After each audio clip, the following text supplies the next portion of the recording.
साथियों, कैसे हैं आप लोग। कहानी फिर से लेकर आया हूँ। मुंशी प्रेमचंद से मैं बहुत प्रभावित हूँ। उन्होंने कैसी स्टोरी लिखी है, पीड़ा वाली। मुझे भी बड़ा अच्छा लगता है ऐसी स्टोरीज, अपने मन से बना लेता हूँ। लिखने वगैरह में तो मन नहीं लगता मुझे जाकर, तो फिर मैं सीधे ही जो इच्छा होती है यूट्यूब में डाल देता हूँ। कहानी में सभी पात्र काल्पनिक करना ही मूल उद्देश्य होता है, किसी की भावना को क्षति ना पहुँचे। चलिए, कहानी है राम प्रकाश की।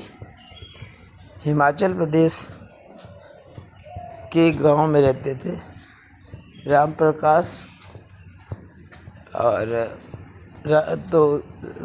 राम प्रकाश जी के भी माता पिता ना थे, अनाथ थे। खैर,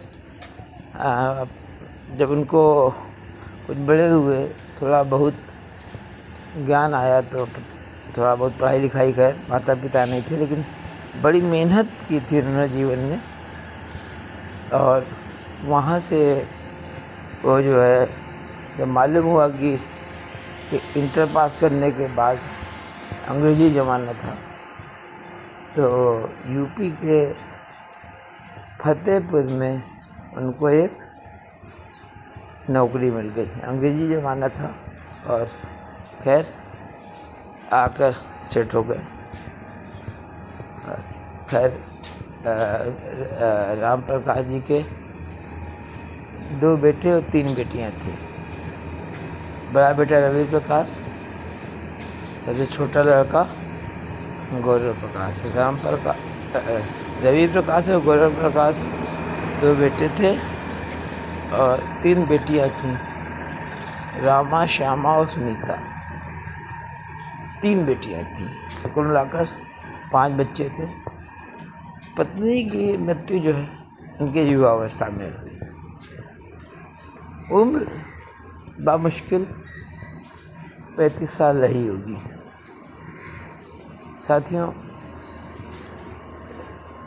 समय अपनी गति से आगे बढ़ रहा था और परिवार में कहीं कोई दिक्कत ना थी।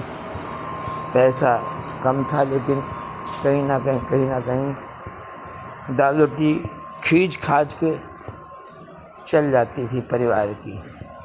हर समय पैसे की किल्लत रहती थी। कभी क्या कहते हैं कि किसी की फीस समय पर नहीं जा पा रही है, तो किसी बच्चे का नाम काट दिया गया, तो फिर राम प्रकाश परेशान रहते थे। और तो कभी क्या कहते हैं कि समय पर बिजली का बिल नहीं गया, तो बिजली कट गई। समय पर हाउस टैक्स नहीं गया, तो इस तरह की समस्याएं आती थी। और बच्चे भी, 5 बच्चे साथ में हिल मिल के रहते थे। खैर, सबसे छोटा गौरव प्रकाश, उस पर फोकस है ये कहानी। क्योंकि माँ थी नहीं, बड़े भाई बहनों को ही आदर्श मान के उसने पूरा जीवन देखा था।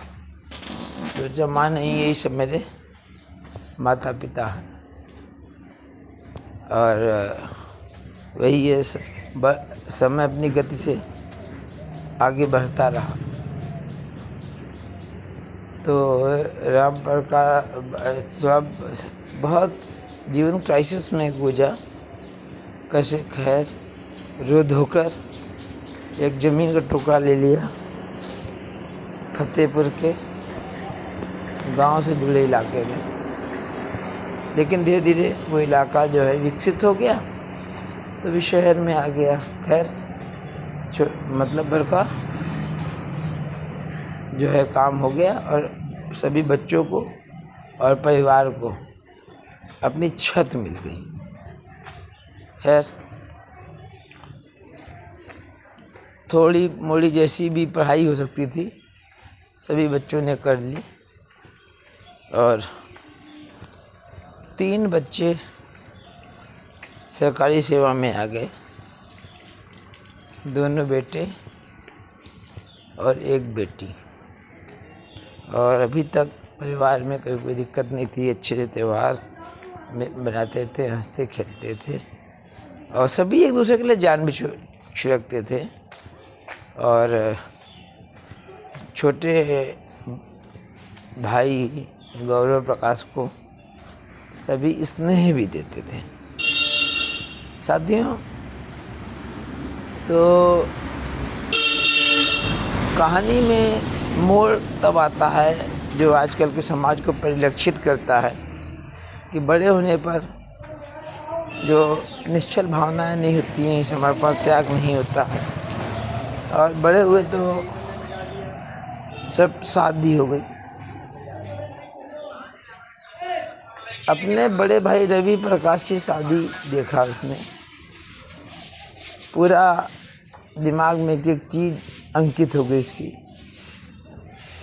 कि शादी जब होती है, शादी का अभी तक उसको मतलब भी ठीक से नहीं मालूम। बमुश्किल 12 साल उसकी उम्र रही थी।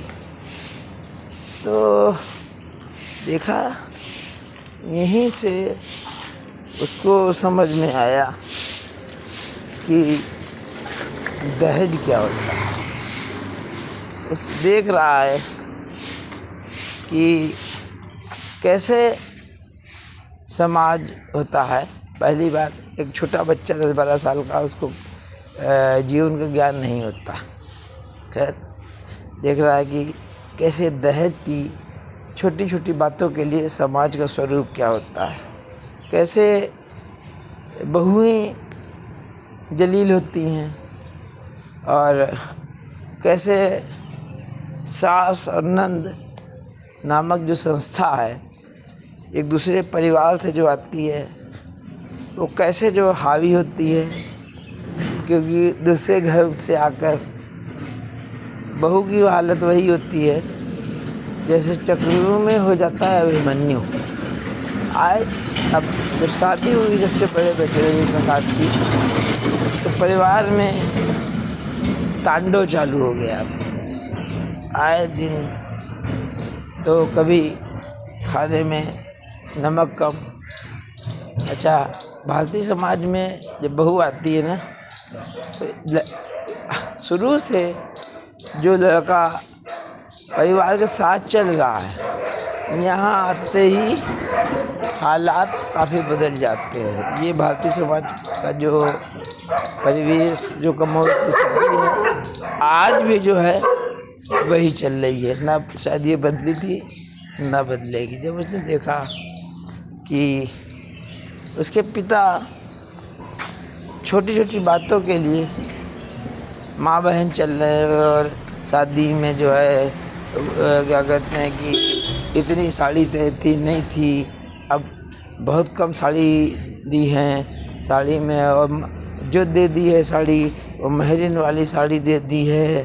और क्या कहते हैं, वहाँ गए तो क्या कहते हैं द्वाचार में ये नहीं किया, और क्या कहते हैं कि तब खाने में पनीर नहीं था।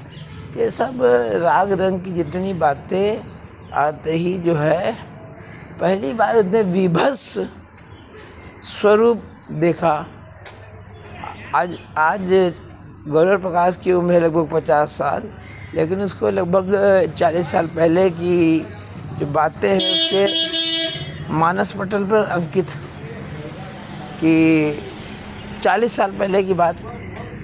देखिए, एक छोटे से बच्चे का कोमल मन क्या होता है। खैर, वो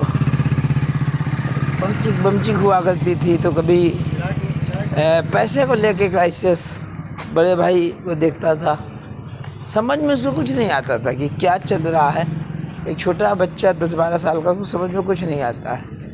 और रोज़ अभी तक जो रवि प्रकाश पिता के साथ रह रहे थे, बहनों के साथ रह रहे थे, अब इसमें हमारे यहाँ भारतीय समाज में 2 पार्टियाँ बढ़ जाती हैं, क्योंकि तीनों बहनें रामा, श्यामा, सुनीता और पिता करीब करीब एक विचार मिल जाते हैं। और दूसरी तरफ क्या कहते हैं, रवि प्रकाश और उसकी पत्नी। भारतीय समाज में यही होता है कि जब पत्नी कहीं और से आती है तो उसका तो कोई सुनने वाला होता नहीं। तो एक क्या कहते हैं, परपंच, एक जो परपंच की पीएचडी की हुई होती है। परपंच पीएचडी में होता है ये, परपंच का आशय ये होता है कि बहू तो दूसरे घर से आती है, उसको तो कुछ मालूम नहीं होता है कि यहाँ क्या चल रहा है।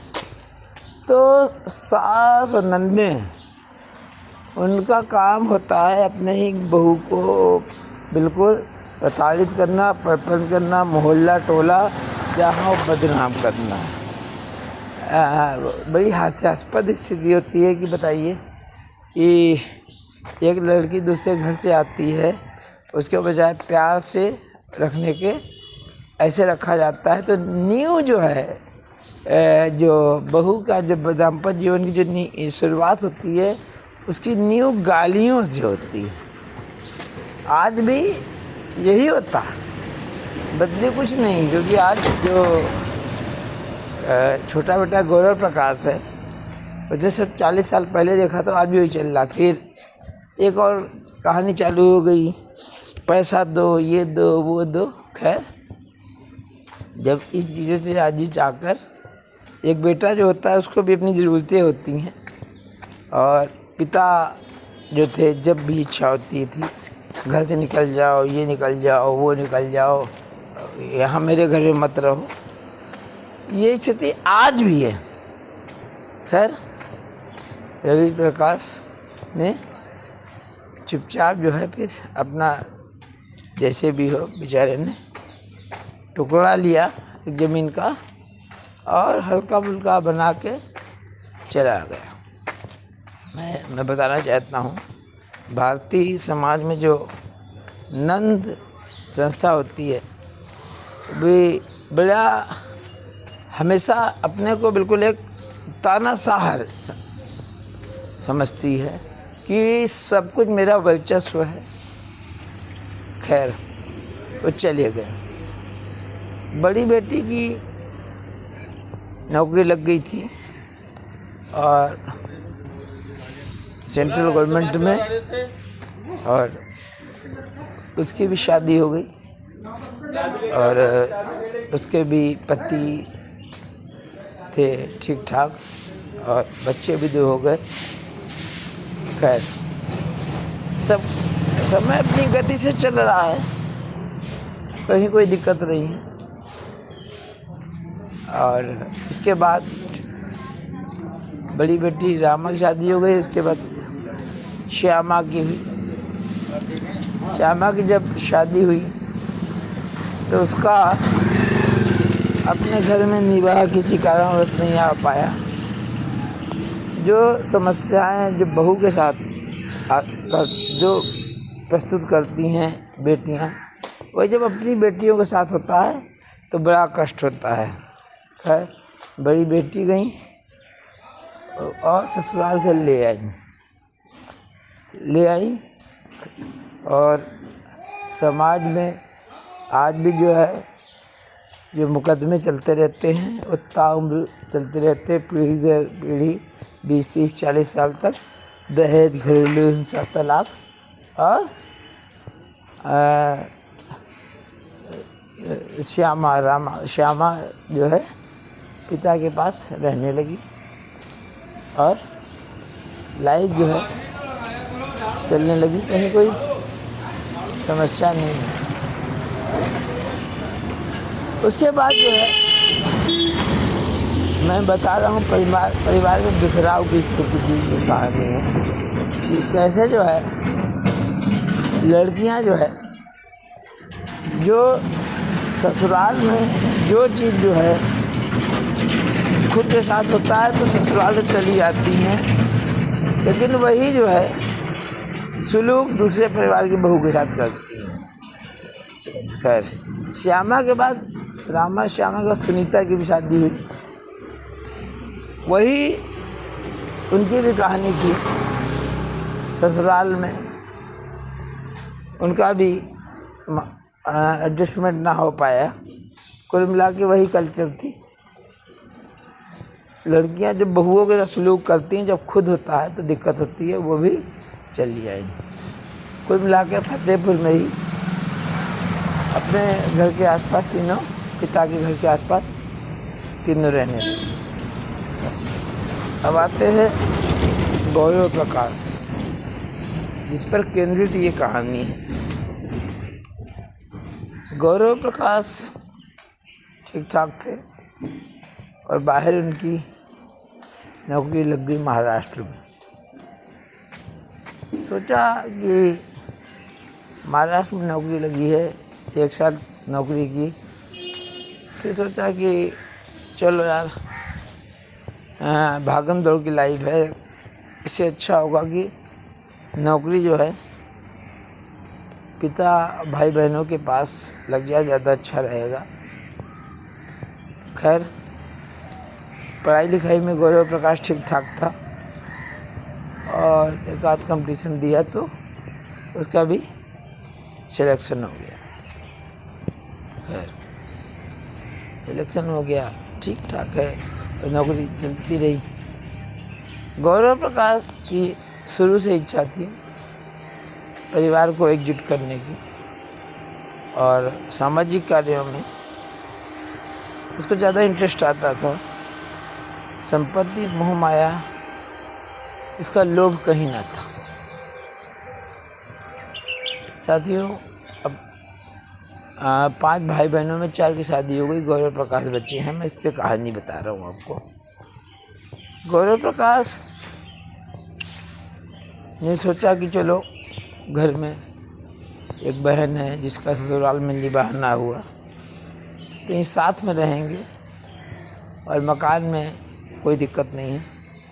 2 फ्लोर का मकान है, 4 कमरे ऊपर है, 4 कमरे नीचे हैं। और गौरव प्रकाश के पत्नी और बच्चे, 2 बच्चे थे। और गौरव प्रकाश ने चूँकि देख रखा था कि पिता ने जो शादी की थी बड़े भाई की, उसमें कितने क्राइसिस आए थे, उसने सोचा कि भैया शादी का मतलब अगर इतने क्राइसिस होते हैं तो चुपचाप जो है ऐसी लड़की से शादी कर लो, बहुत दहेज वहेज की ज़रूरत नहीं है। तो समाज में जो है दहेज की वजह से कितनी लड़कियां मार दी जाती हैं, इच्छा ना थी उसकी। उसने भी शादी तय कर दी डिस्ट्रिक्ट रामपुर से और कुल मिलाकर ठीक ठाक परिवार वाले थे और हो गई। तो फिर अब जब गौरव प्रकाश यहाँ पर आ गया, क्या कहते हैं, फिर फतेहपुर आ गया अपने परिवार के पास। दूसरी नौकरी लग गई, महाराष्ट्र की नौकरी छोड़कर ये यहाँ पे चला आया। अब बेचारा जो है, जब परिवार में कुल गौरव प्रकाश था, उसकी पत्नी थी, 2 बच्चे थे और पिता और एक बहन जिसका ससुराल में निवाह नहीं हुआ था। 4 लोगों का उसका परिवार था, 2 और लोग थे। सोचा कि चलो 8 कमरों में हैं तो कहीं ना कहीं एडजस्टमेंट हो जाएगा, बहुत जरूरी 2 कमरे में गुजारा कर लेते हैं। और बहन साथ में थी, ये उसकी इच्छा थी कि चलो, पिता की उम्र आज वृद्ध हो गई है, पिता 80 साल के हो चुके हैं, पिता रहें ना रहें तो मैं ही बहन के साथ परिवार के रूप में रहूँगा, हमेशा उसकी इच्छा रही। और अब चूँकि पिता ने जो है एक अलग रसोई बना रखी थी, तो ये भी सोचा था कि एक ही रसोई कर लेंगे और जीवन भर जो है बहन को रोटी दूंगा। लेकिन अपना सोचा होता कहाँ है, कितना होता है, ये भगवान ही जानते हैं। सब कुछ आपके हाथ में नहीं होता। आपका नियंत्रण आपके अपने ऊपर होता है। खैर, अब जब ये हुआ चूँकि गौरव प्रकाश सबसे छोटा बेटे की बात बता रहा हूँ। अब पूरा परिवार तो अलग था। अब गौरव प्रकाश और बहन श्यामा और पिता और उसके गौरव प्रकाश के 2 बच्चे, समझे, वो यशार्थ और रोली, एक बेटा एक बेटी। परिवार में कहीं कोई दिक्कत नहीं थी। सोचा गौरव प्रकाश ने कि पिता हैं और बहन है और एक ही माँ के सब बच्चे हैं, साथ में रहते हैं। लेकिन कहाँ होता है सब कुछ सोचा हुआ। पास में उसकी बहन रामा, जैसे उसने देखा था कि लड़कियां जो हैं जब बड़ी हो जाती हैं तो जैसे पार्टी नहीं होती, पार्टी की विचारधारा है तो ग्रुप चल जाते हैं। यही न्याय अन्याय कुछ नहीं रहता है, बस ये रहता है कि भाई है तो गलती होगा और ब्लाइंड सपोर्ट। जैसे लोकसभा राज्यसभा में जो मतदान होता है, व्हिप जारी होता है, वैसे ही जो है होता है, हाँ में हाँ। अब इस समय दखल चालू हो चुका था। बड़ी बहन पास ही में रहती थी, उनके 2 बच्चे थे और बच्चों ने अच्छी मेहनत की, बच्चे अच्छी कल्चर वाले थे, तरक्की की और वो भी प्राइवेट सेक्टर से अच्छी जॉब में आ गए। लेकिन यहीं पर अब होती है कहानी समझ, सोच और न्याय कैसे किया जाए। क्योंकि बड़ी बहन रामा जो है ठीक ठाक थी और इसका निभा नहीं हुआ था। इच्छा उनकी थी कि बहन जो है अच्छी तरह रहे और सब छोटे भाई की भी यही इच्छा थी। लेकिन अब यहीं से कहानी मोड़ लेती है। आए दिन जो है, जो गौरव प्रकाश देखा था 40 साल पहले, कहीं कोई दिक्कत नहीं थी। वैसे कि राम प्रकाश जी जो थे, उनकी पत्नी की प्रतिजल्दी हो गई थी मुखिया की, तो फिर समस्या नहीं थी पैसे की। अब लेकिन उनके मन में सदैव लालच, हवस रहता था और कई प्लाट वगैरह बिना ज़रूरत के भी ले रखे थे।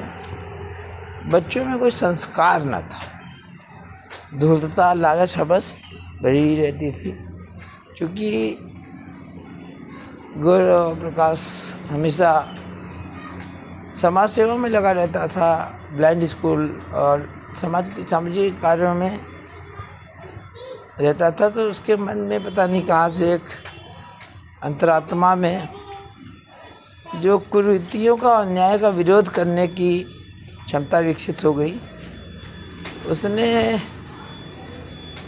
कहा बड़ी बहन से कि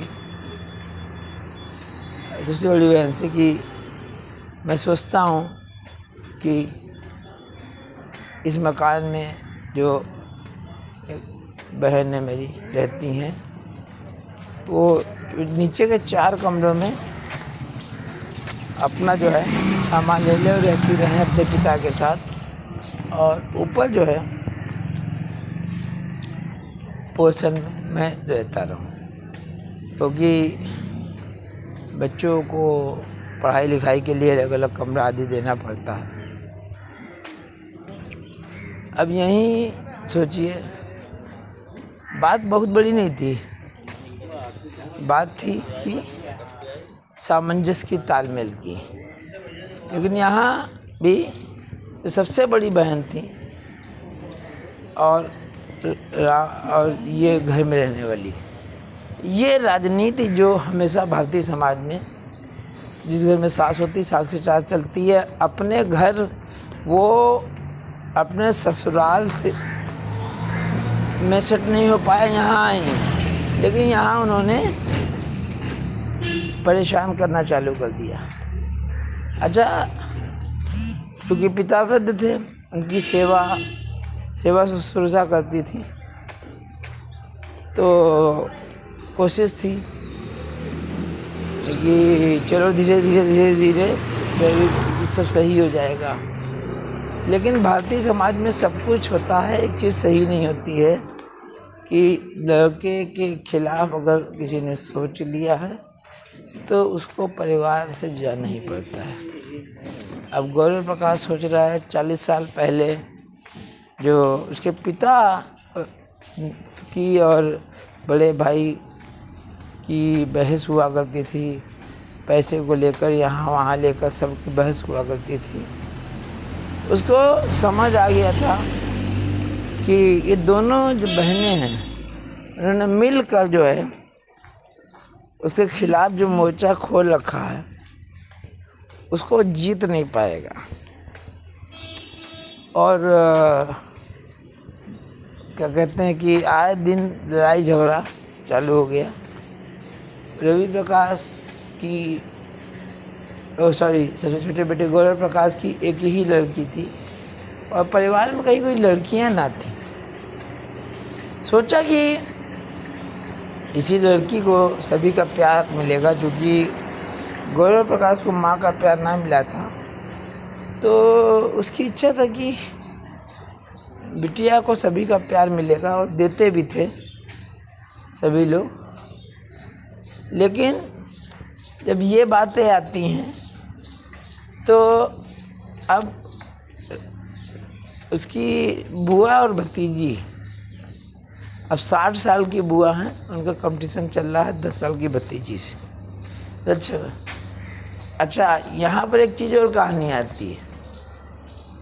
कोई बात होता है ना समाज में, तो फिर लड़कियाँ कहेंगी, मतलब कि इसको उसके माता पिता ने सिखाया है।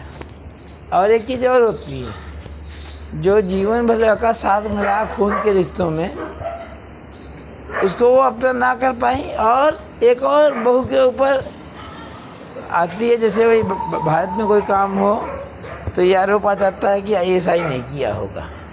तो इसी तरीके से ये लड़का जो है बदल गया है, बहू के कहने पर चलने लगा, बहू ने सिखाया होगा। ये भारतीय समाज की विचित्र बात है। खुद एक लड़की अपने मायके में रह नहीं पाई और उनके आगे पीछे कुछ नहीं है, और उसके बाद भी जो श्यामा जो घर में रह रही हैं, मन में देखिए एक लड़की 2 रोटी जिसको चाहिए, ये भावना नहीं थी कि चलो भाई के साथ निभाह कर लेंगे। लेकिन पिता ने उनके लिए ऐसी व्यवस्था कर दी कि चलो 30,000 रुपये महीने ब्याज से मिलते रहेंगे। और उसके बाद उन्होंने पिता से अब उसके मन में लालच चल रहा है, अकेले है। अगर आदमी के मन में लालच घुस जाए तो लालच का कोई अंत नहीं होता जीवन में। मन में लालच चल रहा है पिताजी, और राजनीति चल रही है दोनों बहनों की। क्या कहते हैं कि 30,000 रुपये महीने का FD करा ली, इतना पैसा एक बैंक में करवा दिया। और उसके बाद जो था कि प्लाट, एक आदमी को ठिकाना नहीं है, कहीं ये प्लाट किसी का नाम ना चला जाए तो का प्लाट भी मेरे नाम कर दो। अच्छा, पैसा, मतलब लालच की सीमाएं देखिए, कल का भरोसा नहीं है। कोरोना काल में कितने लोग चले गए, लेकिन लालच मनुष्य के जीवन में बहुत सबसे ज़्यादा कुकर्म करवाता। खैर, ये ना एक 2 चीज़ें करने के बाद इंसान सिक्योर हो जाता है। एक आदमी को खाने के लिए जो है कितने पैसे की ज़रूरत होती है। लेकिन जहाँ लालच हो जाए तो दुनिया की सारी दौलत मिल जाए तो आदमी अलग की तलाश में रहता है। उसके बाद जो है उनकी ये इच्छा नहीं थी कि भाई मेरा मेरे साथ रहे और मिल के रहें, लेकिन उनकी कहानी यहाँ पर गठजोड़ जो हो गया कि बहनों का सबसे बड़ी बहन पैसा था, समृद्ध थी, लेकिन ये नहीं कह पाई अपनी बहन से कि तुम भैया अब पिता के ना रहने पर कैसे क्या रहोगी अकेले यहाँ पर, और भाई के साथ रह लो, ऊपर के 4 कमरे उसको दे दो, नीचे के 4 कमरे तुम ले लो, देखा जाएगा। उनका भी बड़ा मकान था, ये नहीं कह पाई कि मेरे साथ रह लेना। जबकि छोटा भाई गौरव प्रकाश लगातार कह रहा है कि मेरा भी बेटा अभी जो है बाहर निकल जाएगा और मेरा अपना भी अलग मकान, उसने अपना अलग मकान बना रखा था, लेकिन एक मोह था कि चलो यार माँ का जो है मकान था उसकी, तो उसकी आत्मा उस मकान में निवास करती थी, और कि चलो माँ के मकान की रक्षा कैसे होगी और मिल के रहें। क्योंकि मकान जो होता है, मकान जो है लोगों से होता है, मकान दीवालों से नहीं होता। दीवालें नहीं बोला करती मकान की, लोग रहते तो चहल पहल होती है। लेकिन आज जो है ये स्वरूप पूरी तरह बदल गया। आज क्या है, चाहे हमसे बच्चों में भी वही संस्कृति जाती है, यहाँ है संपत्ति, यहाँ है दौलत, सब कुछ यहीं रह जाता है। जबकि हमारे एक परिचित में मैंने देखा, वो 5 लोग जो थे एक खाटू श्याम की यात्रा पर थे और एक्सीडेंट हुआ, 5 के 5 2 पीढ़ी एक साथ चली गई। तो मैं बता रहा हूँ अकेले रह कर उनके ना पति ना बच्चे, श्यामा यहाँ रह रही, लेकिन उनकी राजनीति बड़ी बहन का उसमें सहयोग। जैसे महाभारत की बात करें तो जो धृतराष्ट्र का जो है दुर्योधन जो प्रेम जो था वो और अन्याय, वही धृतराष्ट्र वाला काम यहाँ बड़ी बहन कर रही छोटी बहन के साथ मिलकर। मात्र बात थी कि ऊपर एक कमरा जो था उसमें वो गौरव प्रकाश सोता था, तो नींद अच्छी आती थी, लेकिन उनको नहीं समझ में आती थी। मोहल्ले वालों को ये बात गौरव प्रकाश ने बताई और कुछ रिश्तेदारों को बताई कि भैया ऐसा मैटर है कि मैं उसी कमरे में सोता हूँ और मुझे लेटरिन में कुछ दौलत नहीं चाहिए, बस मैं सोता हूँ और चाहता हूँ एक परिवार एकजुट रहे और चलता रहे। लेकिन क्या कहते हैं, बहन वही, अब देखिए भारतीय समाज में वही लड़की जिसको ससुराल में छोटी सी बात पे यहाँ ले आया गया था, वही व्यवहार चल रहा है दूसरे के साथ। कुल मिलाकर यहाँ सास नंद की स्थिति आज़ादी के बाद भी इतनी बदली नहीं है और सबके दिमाग में वही भावना घर कर गई है कि हमसे बड़ा कोई नहीं। लड़की मायके में जो है फिर कुछ देखती नहीं है कि उसके सगे भाई की क्या समस्या है, भाभी की क्या समस्या है, क्योंकि ससुराल में ये व्यवहार होता है तो बहुत बुरा लगता है। साथियों, बहुत कोशिश की उसने, फिर उसको लगा कि उसने सोचा था कि बिटिया को सब प्यार मिलेगा और रिश्ते सब कटु होने लगे और रिश्तों में जो है वो बात ना रही। और बेटी जो जिसके लिए वो यहाँ रुका हुआ था कि चलो बेटी को प्यार मिलता रहेगा, लेकिन रिश्तों में लालच के लिए 2 बहनों की जो राजनीति थी उसने कहा अब निभा नहीं होने वाला है। गौरव प्रकाश का बेटा भी समझदार था, इंटर पास किया था, कविता कवि हृदय था, उसको भी ये समझ में आ गया था पिता की कल्चर को लाइक करता था और उसने देखा कि उसकी बुआ भी लालच में सराबोर है, उसको भी यहाँ अच्छा नहीं लगता था। छोटी बेटी, उसने भी कहा पापा अपने मकान में चलिए, उसका पास में मकान बना रखा था, अब यहाँ अच्छा नहीं लगता है। बुआ जो है आए दिन जो है छोटी छोटी बातों को लेकर हमको टार्चर करती हैं। छोटी बेटी 10 साल की, तो उसने जो है अल्टीमेटली डिसाइड कर लिया कि ताली एक हाथ से बज नहीं पाएगी और ये समाज जो है मधुमक्खी का छत्ता है और इसमें जो है इस कंडीशन में हार वही जाता है जो सच्चा होता है, क्योंकि वो नीचता वाली प्रकृति के लोगों से लड़ना नहीं चाहता है, अपनी लाइफ को अलग सेट करना चाहता है। लड़कियां जो हैं आज भी जो व्यवहार ससुराल में अपने साथ पसंद नहीं करती हैं, कुछ कर नहीं पाती हैं, मायके चली आती हैं, वही व्यवहार अपनी भाभियों के साथ करती हैं।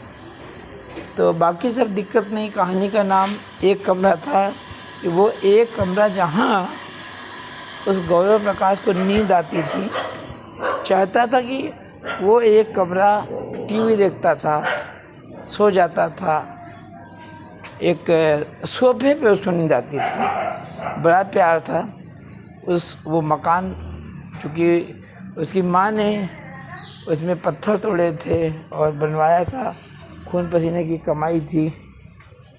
काफ़ी दिन तक उसको मोह रहा, लेकिन सब अलग हो गए उस एक कमरे को लेकर।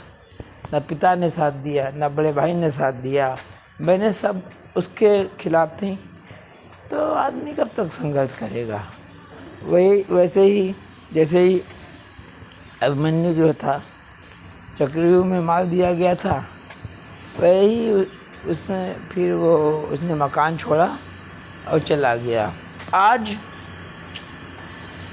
हालत ये हो गई है कि परिवार के मुखिया की मृत्यु हो गई है और मकान पे जो है ना कोई पुताई कराने वाला नहीं बचा है और मकान ऊबड़ खाबड़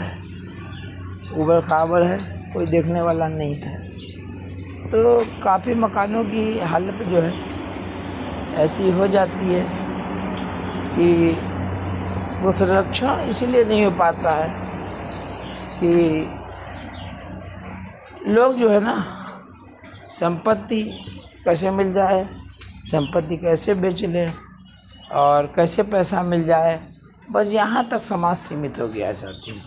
तो एक कमरा कहानी का इसीलिए नाम दिया है कि एक कमरे की बात थी गौरव प्रकाश की और दोनों बहनें एक हो गई राजनीति करके कि कमरा उसको नहीं मिलेगा चाहे कुछ हो जाए। एक कमरे के लिए वो पूरा मकान छोड़ कर चला गया।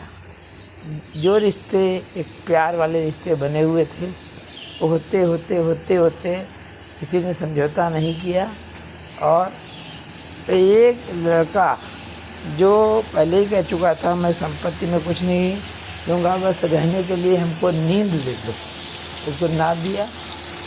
आज भी यही है, अनेक मोर्चों पर जो सच्चा आदमी होता है नीचता के आगे लड़ नहीं पाता और हार जाता है। जय हिंद, वंदे मातरम, भारत माता की जय।